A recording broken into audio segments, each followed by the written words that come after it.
And maybe that's not a bad thing, because in some ways this morning, kind of what I'd like to do with you is have more of a bit of a conversation, because I'm starting a new sermon series today titled, Why Are We Here?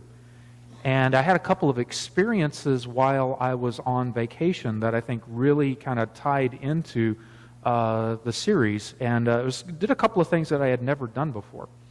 And the first thing that I did was, after worshiping with my parents at their church, my home congregation of St. John Lutheran Church of Robstown, I went back to their house and I got on the internet and I live streamed part of a worship service from a local non-denominational church, and watched some of the things that they did. And I found that to be very, very interesting. And then the following week, my in-laws took my family and I to breakfast, and after breakfast, my family went and worshiped at a large non-denominational church in San Antonio. And again, it was a very, very interesting experience. And so one of the things I'd like to do with you this morning is share with you kind of my experience of listening to, watching, and then participating at worship in some of these churches, to kind of help you understand, for lack of a better word, like kind of what some of our quote-unquote competition is. And I think by doing so, it'll help you kind of see what's going on there, and then kind of help us talk about maybe how we need to start thinking about what we worship and how we practice church here in Cat Spring. Are y'all kind of up for that this morning? You want to hear about some of those experiences? Okay, it might take a little bit, and what I'm going to do is actually I'm going to combine the two worship series services kind of into one, so that we're not jumping back and forth and kind of getting confused. So what I'm going to do is kind of put together the worship services so that you can kind of get a flavor of what it was like. So we entered into the parking lot. We drove into the parking lot, and one of the first things we saw was a sign that was sitting there that said, "First-time visitors go this direction and put on your hazard lights, because you have VIP parking." And so first-time visitors to the church, so we drove into the parking lot, followed the signs, and we drove to where they had a section of their parking lot cordoned off with cones. And they actually had police officers directing traffic in the parking lot because there were so many people. So they moved the cones out of the way, and we pulled into the parking area. And they had a pop-up canopy with several people underneath it. So as my family and I began getting out of our car, we were approached by a young man who was there greeting first-time visitors. And he handed each one of my family members a visitor packet. Didn't matter if they were young, didn't matter if they were old, everyone got it. And it was a yellow bag, and in the bag they had some gifts for us. They had a notebook and pen so that you could take notes, draw pictures, or whatever while you were there worshiping. They had a little card with a Bible verse of encouragement on it.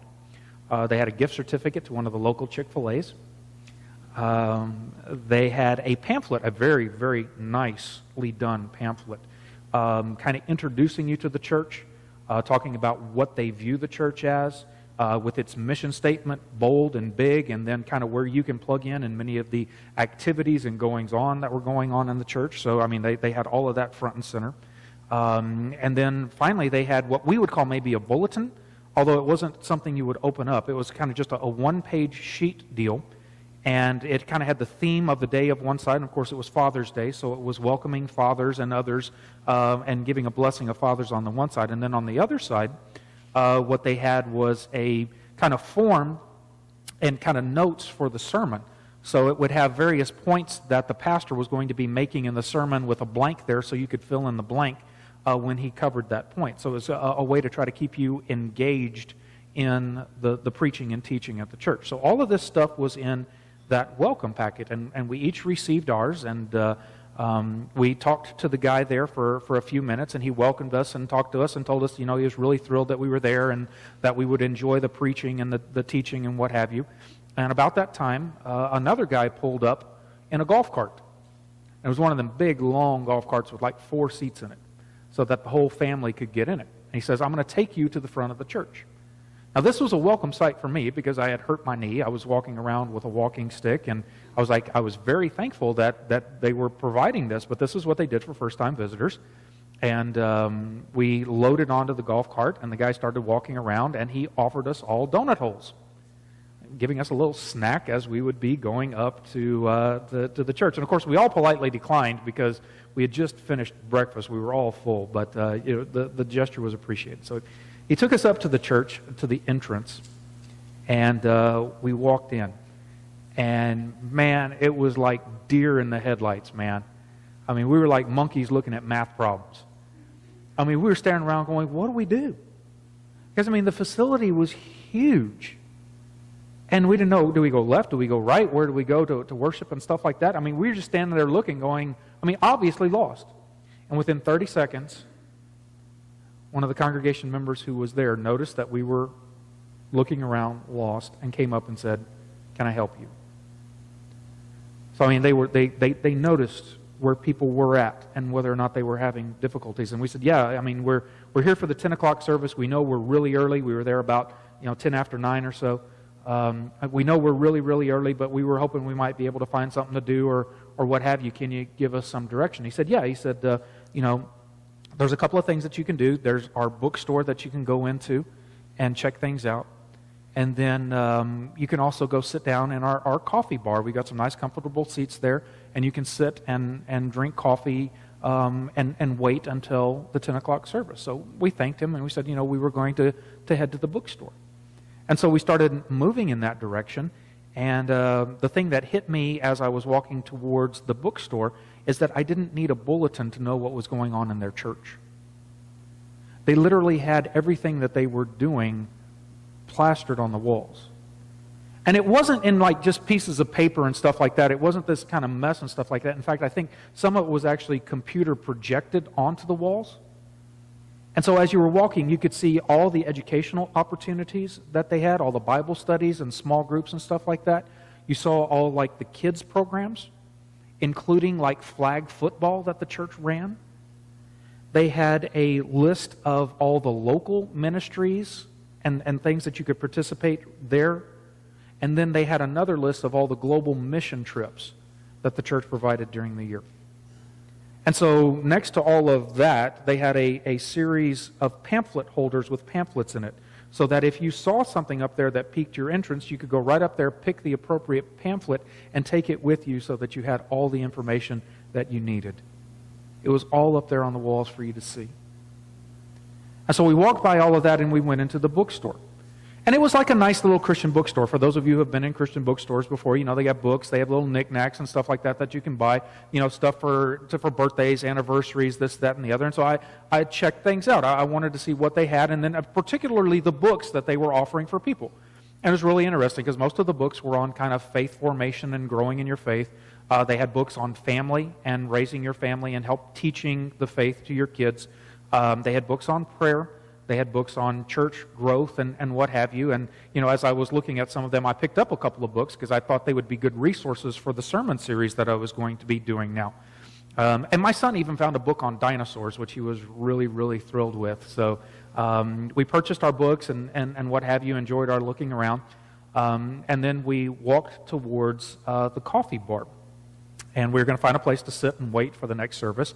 And that's when I noticed the televisions. There were TVs everywhere in that place, man. It was closed-circuit TV that was broadcasting the worship service as it was going on. And when I say they had TVs everywhere, I mean everywhere. They had TVs in the bathrooms, y'all. Because they didn't want anyone to miss worship. Worship was so central to what they were doing. They didn't want anyone to miss the message. They didn't want anyone to miss the music. They didn't want anyone to miss what was going on as the congregation gathered to sing, to praise, and to hear God's word. And so they did every effort to make sure you could hear it. Even if you had to get up in the middle of worship and go to the restroom, you weren't going to miss a thing. They wanted to make sure the message got out. And I was sitting there trying to put my fingers in my ears and kind of go la la la because I wanted to experience worship in its fullness, in person. I didn't want to quite see it on the TV, so I tried to ignore the service as it was going on as we sat there and talked and waited for it to finish up. And they told us that the service would probably finish up about 9:25, 9:30, and then we would be able to go take our seats. So sure enough, the service time finished up right about that time, and people started walking out. And I made it a point to look at who was at worship. I wanted to see who was there. I wanted to see what kind of folks were worshiping there. And, in our second lesson, it talks about heaven being this multitude of people dressed in white. And oftentimes we talk about the kingdom of God being a place where there's every color, every race, every creed, every type of person imaginable. You saw it walking out of the church. The folks were not all the same. You had people who were brown, you had people who were black, you had people who were from Asia and Oriental countries. You had people who were white. You had people who were single. You had couples. You had kids. You had people who were 90 years old walking out with walkers and such, and you had infants everywhere in between. You had people of all races, colors, creeds. You know how oftentimes diversity is kind of one of those catchwords in our societies nowadays? And a lot of times they talk about it in the church. Well, this place had it. And they weren't trying to get it. They just had it. And as we stood there watching this mass of people come out, you really were kind of an anonymous face in the crowd. I mean, very few people really, really knew others. But there was still some friendliness and hospitality there, because as the folks were walking out, this one lady looked at us, saw us, and she was particularly drawn to my daughter and her curly hair. And she came up and just started a conversation with us. She said, "Oh, I love your daughter's hair. It's really curly. Like mine is curly." She said, "You can't tell it now because mine is really, really short, but I have really curly hair." And we started talking about, how do you take care of it, this, that, and the other. She was just thrilled to find somebody that she could talk to about these things. So it was kind of neat to make that little personal connection with a kind of total stranger. But that was kind of the nature of the church. You would meet total strangers and begin kind of conversations with folks that you didn't know. So the crowd went out. This lady moved on, and we moved in, and we took our seats in the auditorium. It was an auditorium. It was not a worship place like we have right here with pews and whatnot. I mean, literally, it was the auditorium with the stage in front. And we took our seats where it was, be able to manage with my knee and what have you, and started looking around and looking at what was going on. Of course, there was a lot of musical instruments and stuff on stage. We could tell this was not going to be an organ and piano service. 2 large screens up front. And on those screens was constantly moving and bringing forth the activities and things that were going on in the congregation. And not only were those things being brought forward, they were also bringing forward every bit of the technology that they were using to connect with people who were worshiping. And when I say they were trying to connect with people who are worshiping, they were trying to connect with everyone on these things that we have in our pockets and our purses and clipped on us and so on and so forth. They wanted and were using cell phone technology like you wouldn't believe. How so? They said, okay, well, if you're a first-time visitor today, text this to this number. We have a gift we would like to give you. If you have given your life to Jesus today, text this number. We want to talk to you and encourage you. If you would like to volunteer at our church, text this number. We would love to get in contact with you. If you would like to give your tithe over your cell phone, text this number and the amount. Kid you not. Not only could you do that, but they had kiosks where you could pay your tithe and give your tithe with your credit card. They were using technology in every fashion they possibly could to connect with people. And it was unreal. I mean, it was mind-blowing. So I'm sitting there watching that and watching all those things on the screen, and then it comes up as service is getting close. They have a countdown, man. And it starts at 3 minutes, and it starts counting down the seconds until worship service. And so as it gets closer and closer, you know when things are going to start. You know you're going to get ready, and the band starts coming out and taking its places. 5, 4, 3, 2, 1, and then they kick off the worship. And honestly, it's part rock concert, part worship. I mean, that's kind of how it starts. They had, and I started counting. The pastor and me started getting after it. And it was like, okay, how many folks are actually up there? And I started counting all the musicians. I counted close to 20 musicians up there playing and singing. And so they started singing. And they did 4 songs. And they were all kind of contemporary Christian songs. And 2 of them I recognized, and my family recognized, because we listened to KSBJ and other Christian radio stations, and 2 of them were very, very familiar. In fact, when one of them came on, my son especially, he recognized it right away, and he broke out in this big old grin, and he started singing. Now, y'all, I don't know how many of you have kids and grandkids in church, And I don't know how many of them sing, but my kids almost like refuse to sing in church. I'm like, who are you? And what are you doing? But he was just thrilled to be able to sing because it was a song that he recognized and what have you. And the other two songs were unfamiliar, but they were pretty easy to sing because they were being led and the words were on the screen. So the musicians were up there singing and encouraging everyone to sing along, and they were sharing little testimonies and words of encouragement between the songs and what have you. And don't get me wrong, there were still people who did not sing. I mean, there were still plenty of people who were standing there and not singing, but everyone was really engaged. There were many more people who were singing than were not singing. And everyone was kind of engaged with what was going on. And after each song, of course, everyone clapped, which that's kind of a rarity. You know, I'm not used to that in churches. Every once in a while we have that happen here, but for them it was a participatory deal. Everyone was engaged with it. And then after we sung the songs, you know, one of the musicians got up there and offered words of welcome, invited us to, again, if we're your first-time visitor, to text this and what have you, and said, now we're going to have a time of prayer. And so I said, if you need prayer, we invite you to come forward today to pray. And not only will you pray alone, we have people up here who will pray with you. And so there were about 10 folks who came along and stood up front to pray with people of the congregation. And these were not pastors. These were lay folks, they regular people who were up there willing to pray with people who were just like them. And share with them in their joys and their sorrows and what have you. I mean, it was kind of phenomenal to see that there were lay people who were up there praying with others. It was no, Pastor, you pray for me. It was like, no, man, you come up here and we're going to pray for you as a church. And so the band played in the background and set the music of prayer, and the prayer time went on, and it finished up. And then it was time for the sermon. And the preacher came out, and he read the Bible, and then he began preaching. Any guesses on how long the sermon time took? Anyone got a guess? 50 minutes. Kid you not. 50 minutes. And the preacher preached for about a half an hour to begin with, and then, you know, and he was expounding on the biblical text, and as he did so, you remember I told you about that card that would help engage you, and, you know, when those sentences to write in stuff came up, they would flash them on the screen, so you would write in the word that he was trying to engage you with and keep your attention with. And he went for about 30 minutes, and of course the theme was Father's Day. I'm not going to go into what he said, but he was talking about how fathers need to leave a legacy for their families. And then he invited one of the members of the congregation to come up and share her story about how her husband left a legacy with her and her family. And she was really young. I think she had 5 kids.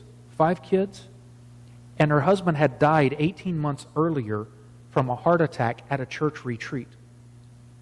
And it had been really, really tough, but she got up there and she spoke about the legacy that he left behind, about how Jesus had changed his life and made him a person of faith, and someone who, you know, loved their kids and was teaching their kids about Jesus and helping them understand what Jesus did in their life. And then she talked about her own legacy of how Jesus had touched her and was now strengthening her, not only through her husband's death, but now she had been diagnosed with breast cancer and was going to be starting chemo the next day, and how it was Jesus had helped her and given her strength to go through all of this. So, I mean, this is a very, very powerful message, starting with the pastor and then with a layperson from there at the congregation sharing her testimony. And after she finished, the pastor came back on and wrapped it all up, giving words of encouragement to those of us who were men and those of us who were fathers to continue to pass on the legacy, particularly a legacy of faith and belief in Jesus Christ, because, you know, through Christ, you know, we would be able to see our families once again. Even though we die, yet, you know, we will live. And when we believe and trust in Jesus, our families will be reunited. I mean, it was a very, very powerful message of encouragement and a willingness to step up and be a man and step up and be a dad. And after he finished, we were closing the worship in prayer.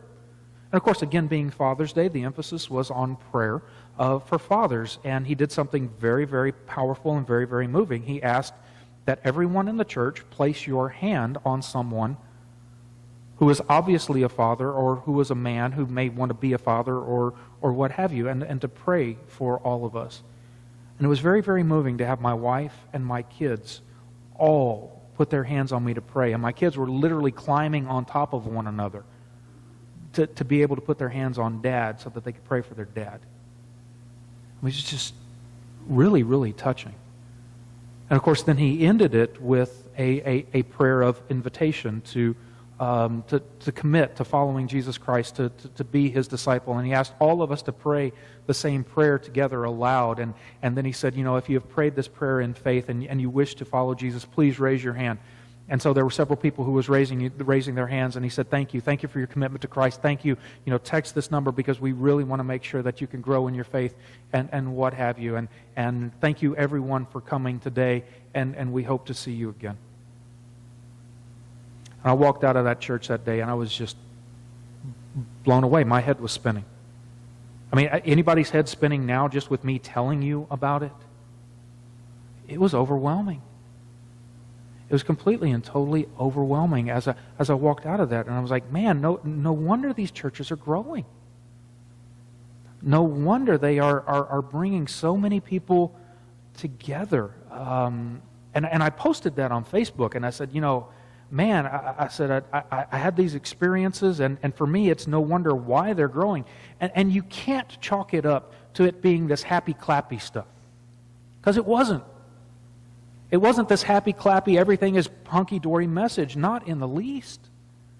And it wasn't them just giving people what they wanted either. That was far from it. It was not just, I'm going to tell you what you want to hear or anything of the sort. Not at that at all.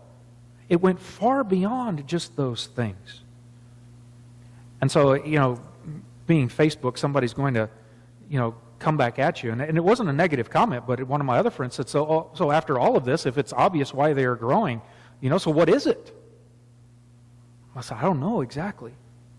I said, but I can tell you, in my opinion, and from my observation, that at this church there was more engagement, more participation, and better hospitality than just about every single mainline church that I have ever worshiped in. And I thought about that, and I was like, yeah, that is the truth. And where does that come from? Where does that come from? And I began asking myself that question. Where does that come from? Why do they go above and beyond with all of these things? Why is it that they spare no expense to get their message out? Why is it that they do all of this stuff? And I thought about it, and I said, well, maybe it's because they know why they're there. They know why they are there as a congregation. They know what their purpose is. They know what they are to be about. And they pursue that with reckless abandon. You didn't have to tell me what their mission was after I went in there and I worshiped and I walked out of the place. It was patently obvious. I mean, they believed, and when I read their mission statement, it was confirmed. They believed that Jesus had the power to transform people's lives. And they were going to do whatever it took to bring Jesus to people, to reveal Jesus to those who had come. And I mean, that was basically it, sharing the transforming power of Jesus with everybody. I mean, that was their mission. And it got me to thinking, okay, they knew what their mission was, and that governed every little thing that they did. And so I got to think, what's our mission? What's our purpose? Why are we here? And it got me asking that question even more. And I mean, I know you could say, okay, Pastor, don't we know why we're here? I mean, isn't it obvious why we're here? We know why we're here, right? And maybe I am wrong. But I asked this at first service, and they kind of confirmed my suspicion, so I'm going to ask it here again to you, because this is the question that I would have. If someone came in here and kind of took us all individually and took us all by ourselves and asked each one of us individually, why is St. John Lutheran Church here? What is its purpose? Do you think that person would get the same answer, or basically the same answer, from all of us here? Yes or no? Probably not, right? So y'all confirmed what first service said and the way I felt too. If someone came in and asked that, we wouldn't have a unified understanding of why we're here. And you could say, okay, well, Pastor, is that necessarily a bad thing? I mean, isn't it okay that we all have various opinions and everything else like that? And in one way, yeah, it is okay. It's all right, because when you have various opinions about things, that's how you grow. But on the other hand, let's put it into practice. So if I have this understanding of the church, and you have this understanding, and you have this understanding, and you have this understanding, and when it comes to try to moving the church together and do something together, are we going to be successful? Yes or no? Or is it going to be more like herding cats? I think you know the answer to the question, because we're all trying to do our own little thing and do our own little way of the way the church works. Now, I think if you went to one of these congregations and asked their members, why is this church here? I think the vast majority of them would give the same or a very similar answer, because they knew their purpose, they knew their mission, and you could see how it played out. Now, at this point, you may be thinking that I'm going to tell you we need to be just like those other churches. Don't hear me that way. I'm not suggesting we revamp this church and make it into an auditorium. I'm not suggesting that we go to, kind of rock band and stuff like that. I'm not suggesting that at all.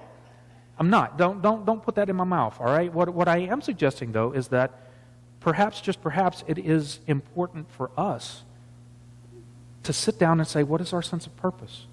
Why are we here?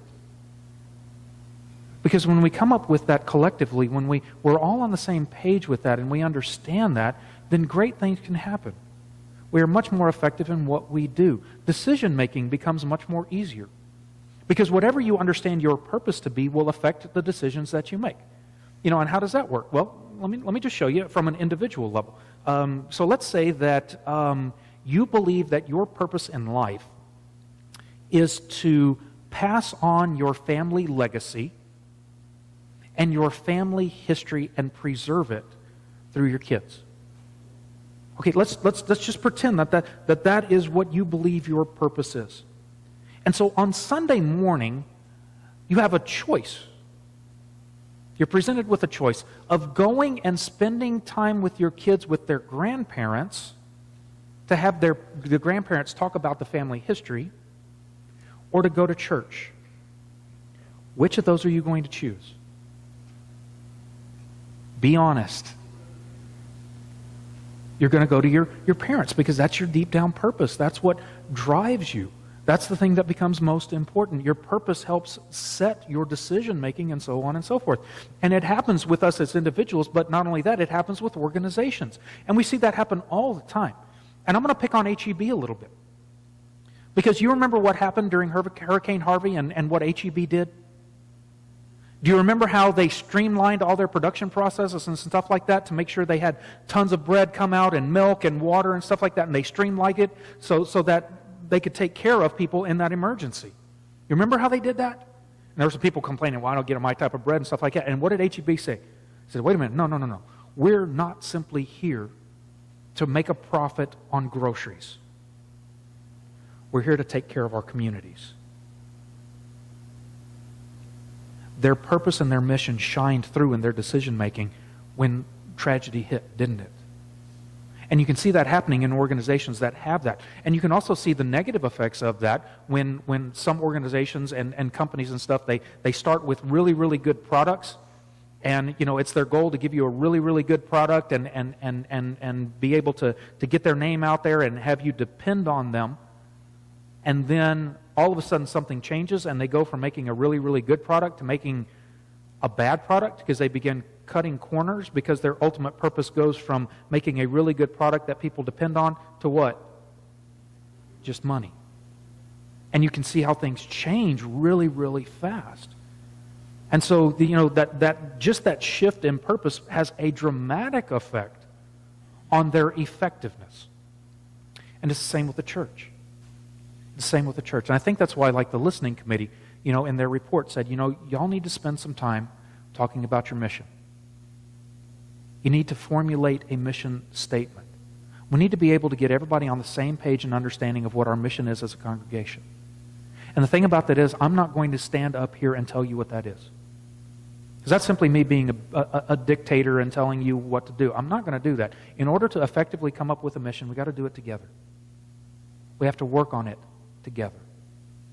And so what I'm going to do in the next several weeks with this sermon series is I believe there are certain things that are kind of non-negotiable when it comes to what a church is. I believe that our confessions as a Lutheran church help us understand from a Lutheran standpoint what it means to be a church. And I believe there are several things from the Bible that the Bible tells us we have to incorporate as a church. And these things kind of help give us a guide towards what our mission should be. So I'm not going to formally give a mission statement, but I'm going to say, okay, look, the Augsburg Confession says we are based upon word and sacrament. The Bible says, we do evangelism. We work for justice. We have fellowship.